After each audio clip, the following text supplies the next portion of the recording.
재개발을 해봐야 수익성이 없어서 새로운 차원의 어떤 대책을 좀 만들어 보자라고 해서 기존의 모든 것을 유지한 상황에서 고수하고 정비하고 그렇죠. 개선하는 그런 측면에서 이제 주민들의 삶과 직접 연결되는 그런 사업이라고 볼 수가 있습니다.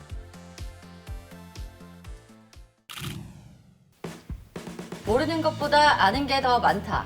자팍다식한 기자들의 신개념 토크쇼 전남 기자회견.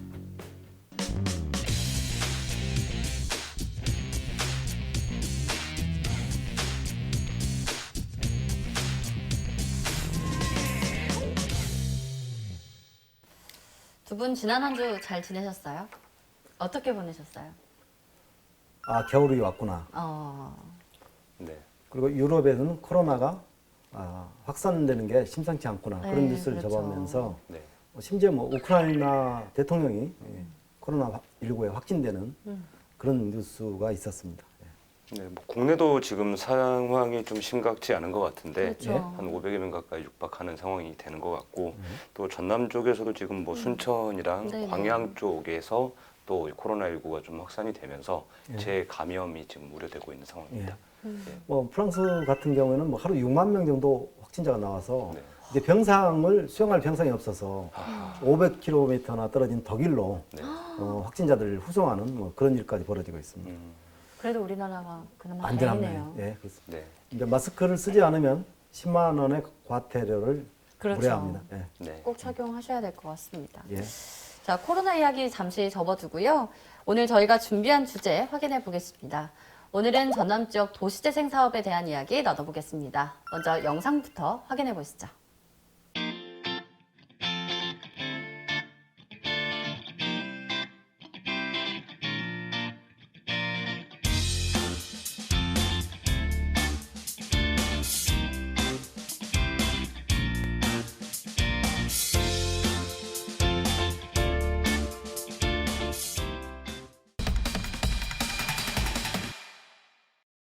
먼저 도시재생 사업의 정확한 내용부터 좀 확인을 해볼까요? 네.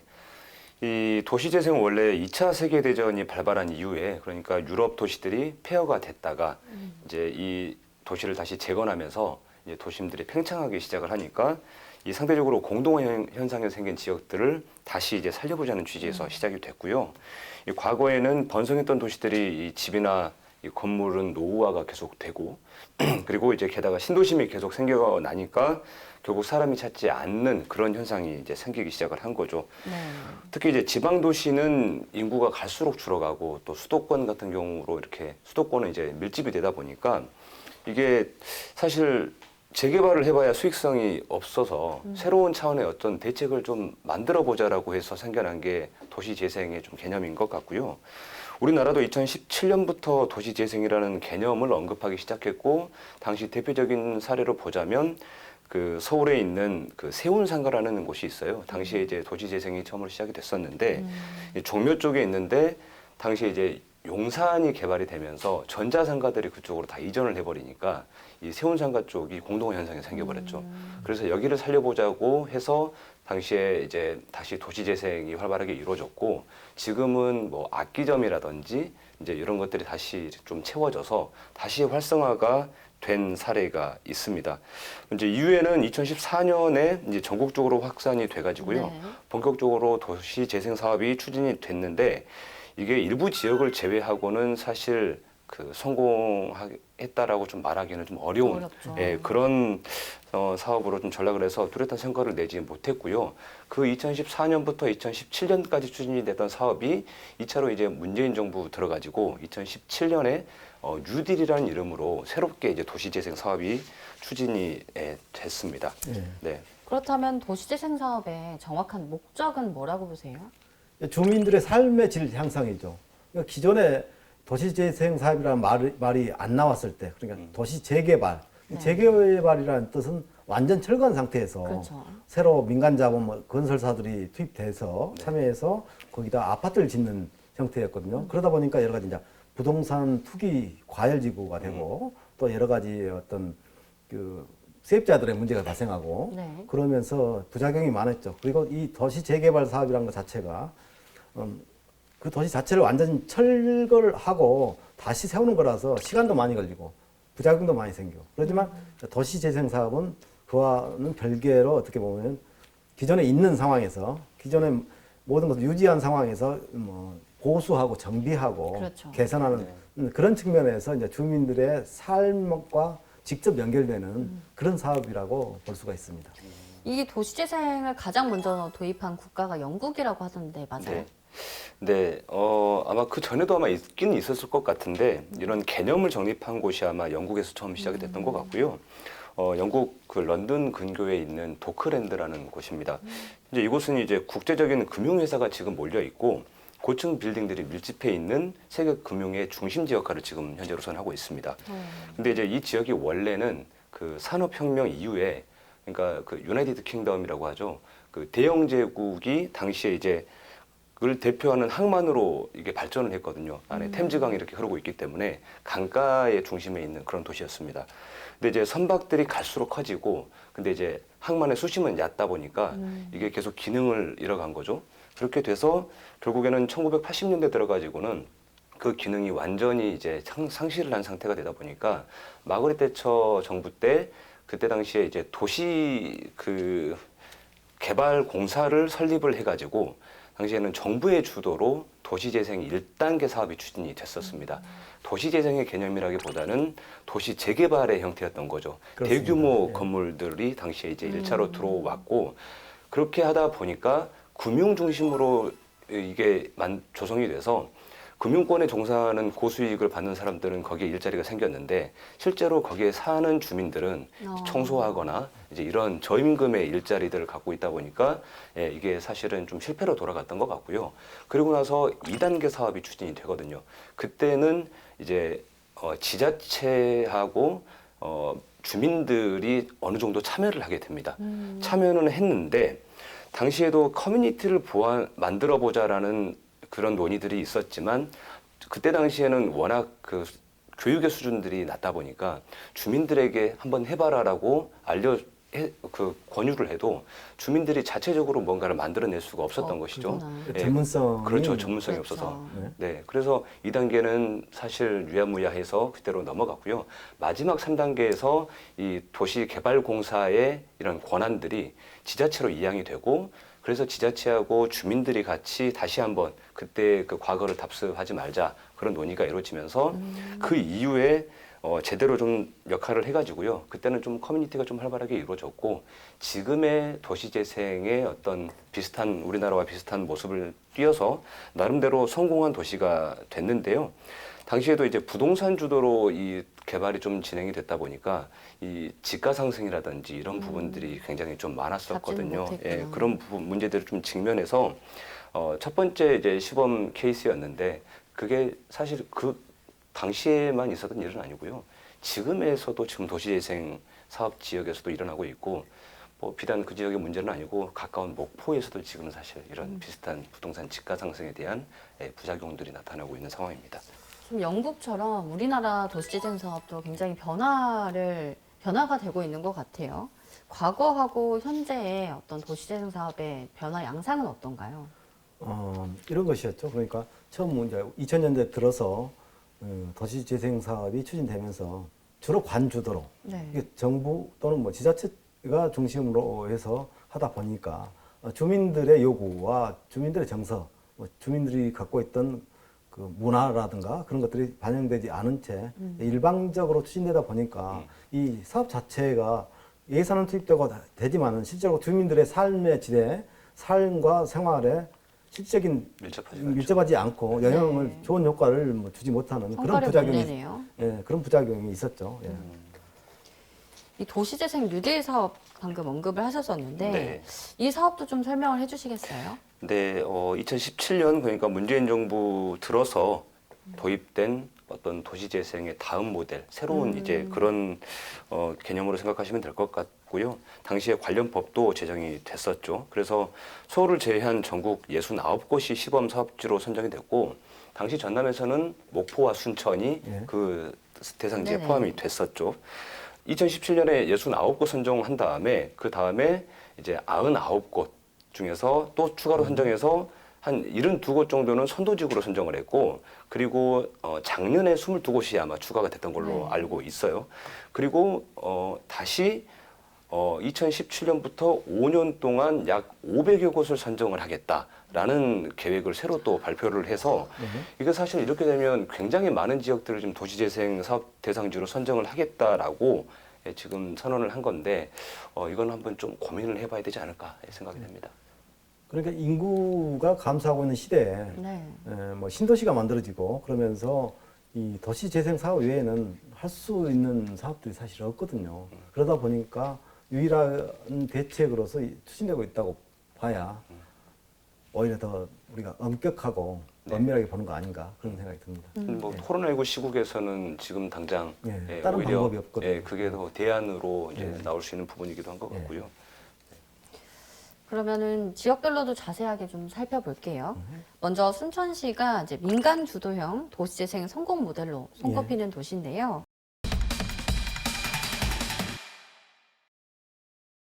신도심 개발로 인해 지역 대표 원도심으로 전락해버린 순천 향동입니다. 순천 부읍성터와 향교가 자리하고 있어 지역의 오랜 문화를 간직한 채 긴 침체기를 맞았던 곳입니다. 하지만 최근 제2의 전성기에 접어들었습니다. 지역 예술인과 청년 창업가들이 옥천변 옆에 옥리단길을 조성하고 도심을 되살리기 시작한 겁니다. 다양한 개성을 갖춘 공방과 식당이 문을 열었고 지역의 감성을 고스란히 살린 골목 서점이 운영되면서 지역은 활력을 되찾았습니다.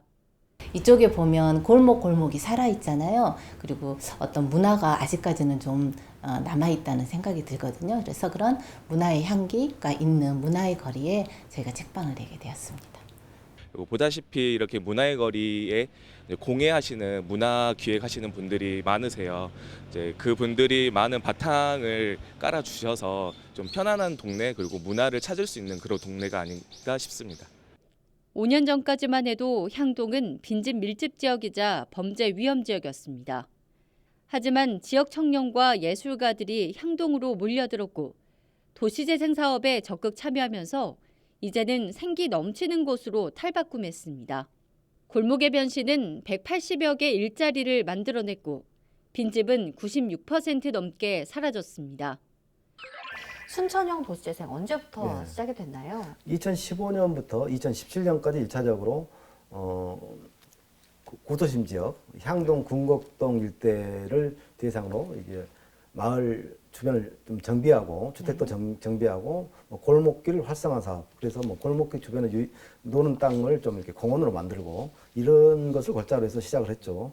굉장히 전국적인 모델이 돼서 사실 뭐 벤치마킹 대상이 됐고 지난해에는 전국 도시재생 박람회가 순천에서 열릴 정도로 전국적인 모델이 되고 있습니다.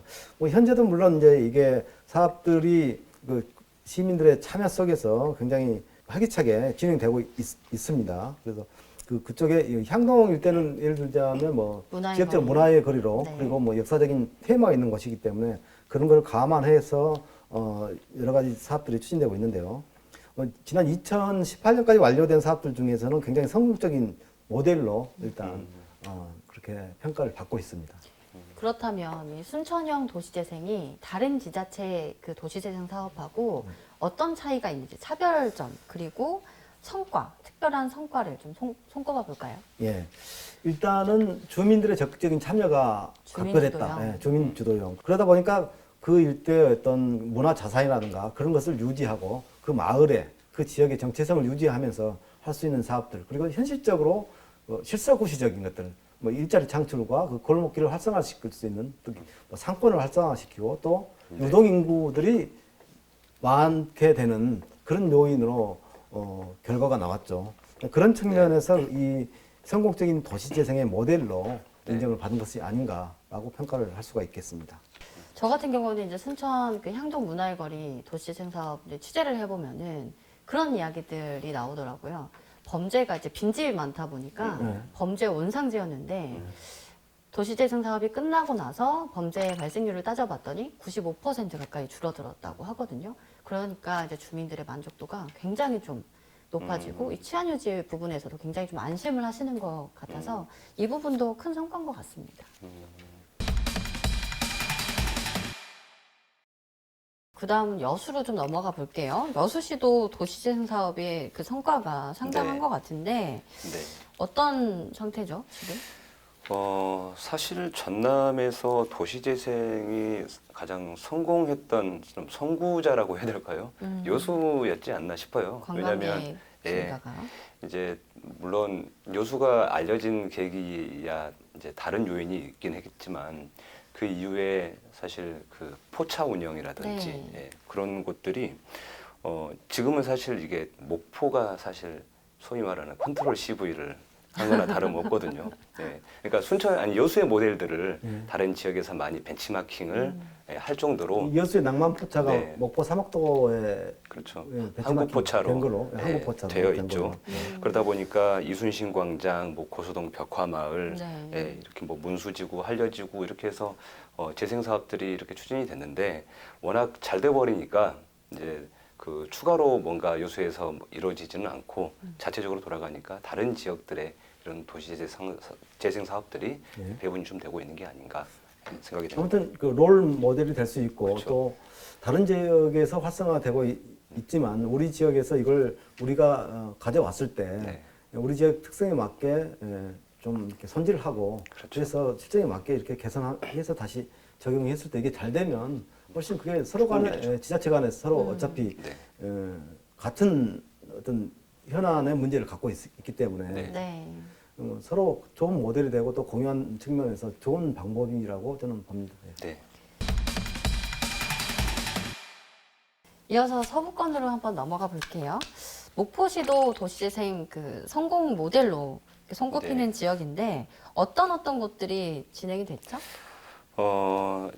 2014년부터 17년까지 뭐 진행됐던 경과를 보면 목원동 일대가 일단 선도지구로 당시에 선정이 돼서 1차 사업이 추진이 됐고요. 당시 목포는 모티브로 삼았던 지역이 바로 경남 통영이었습니다. 예. 그렇다 보니까 벽화마을이 꽤 유명하잖아요, 통영이. 그래서 목포도 당시에 추진됐던 사업들이 주로 벽화를 그려 넣는 사업들, 그리고 이제 유명한 작가들이 목포 출신 작가들이 많이 계셔서 그분들을 새로 조명하고 발굴하는 사업들, 그런 부분들이 추진이 됐는데 당시에는 그런 사업들이 관광이나 어떤 상권 활성화에 크게 도움이 되지는 못했습니다, 사실. 네, 그런 것 그리고 같습니다.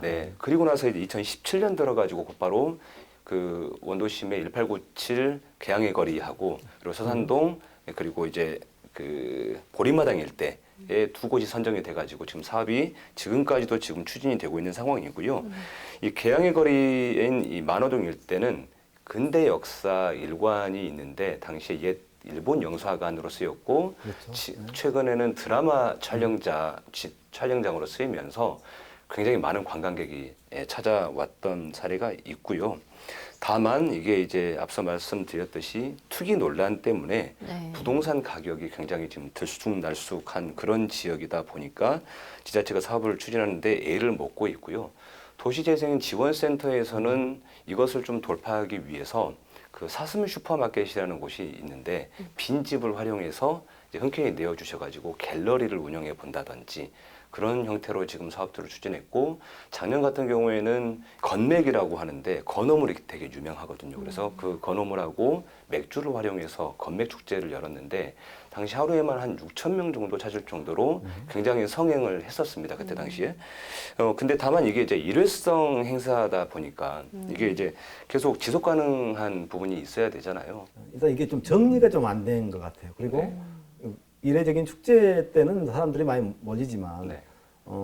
일상의 평시에는 그렇지 못하다. 지속 가능하지 못하다. 네. 그러니까 도시재생 사업이 어떻게 보면은 거기 거주하고 있는 주민들의 삶의 질의 향상이 목적이지 않습니까? 네. 네. 그런다고 봤을 때 그 삶의 질의 향상은 사람들이 많이 찾아와야 되고 네. 그 상권이 활성화돼야 되고 특히 골목 상권이 활성화돼야 되고 그래야지만이 같이 일자리가 창출되고 뭐 지역 경제가 활성화된다. 뭐 이렇게 결국 이제 연결되는 건데 네. 그런 측면에서 목포의 도시 재생 사업이 성공했다 이렇게 판단하기는 아직은 좀 빠르지 않나. 오늘은 전남 지역 도시재생 사업 전반에 대한 이야기 나눠봤는데요. 다음 시간에는 도시재생 두 번째 이야기 가지고 찾아뵙겠습니다. 지금까지 전남 기자회견이었습니다. 다음 시간에 다시 만나요.